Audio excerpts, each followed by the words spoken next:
Ouverture à Dakar au Sénégal des assises internationales de la presse francophone par le président Macky Sall, qui a appelé les femmes et les hommes des médias à privilégier la diffusion d'informations basées sur les faits et non pas donc le fait de se baser sur le sensationnel. Suivons les détails.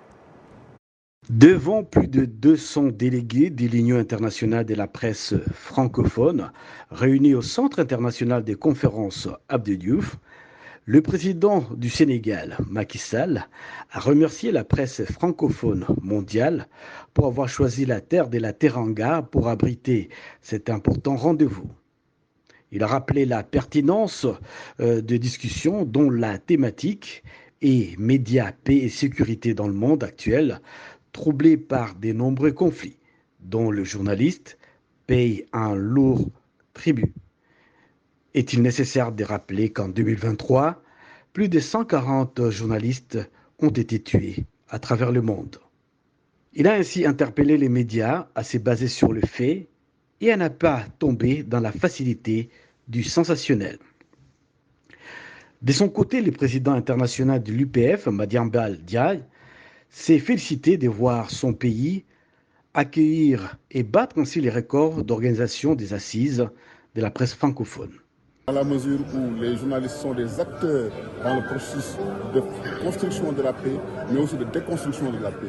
Mais aussi, ils sont des cibles prioritaires ou premières dans des situations de conflit dans tous les pays à travers le monde. Cette année, par exemple, l'organisation The Campaign Emblem a pu révéler que 140 journalistes ont été tués dans l'exercice de leur fonction en 2023. C'est vous dire simplement que quand il faut prêcher la paix, quand il faut prôner pour la paix, les gens doivent être à la pointe de ce combat-là, à la pointe de cette initiative.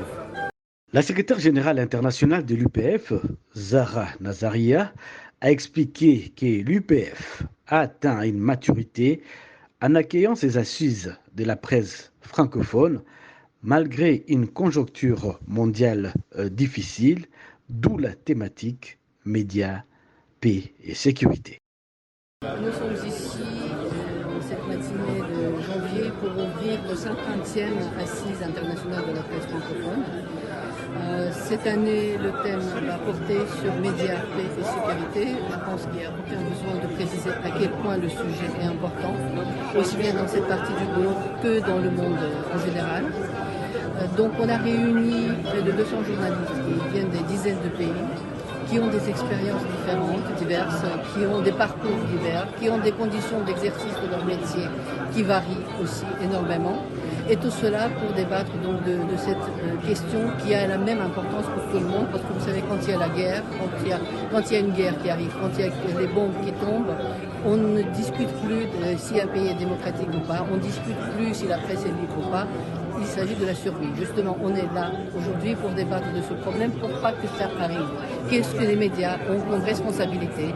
Qu'est-ce que les médias ont aussi comme mission pour essayer de ne pas laisser les choses arriver? Parce qu'on voit très bien aussi qu'une guerre n'arrive pas d'une manière inattendue. La responsabilité des médias, la responsabilité des communicants en général est très importante. On peut aller d'un discours de la paix vers un discours de la guerre et ça peut changer en pratiquement quelques semaines. Ces assises de Dakar, du 9 au 11 janvier 2024, vont donc réunir le gratin de la presse francophone mondiale pour réfléchir autour du thème médias, paix et sécurité.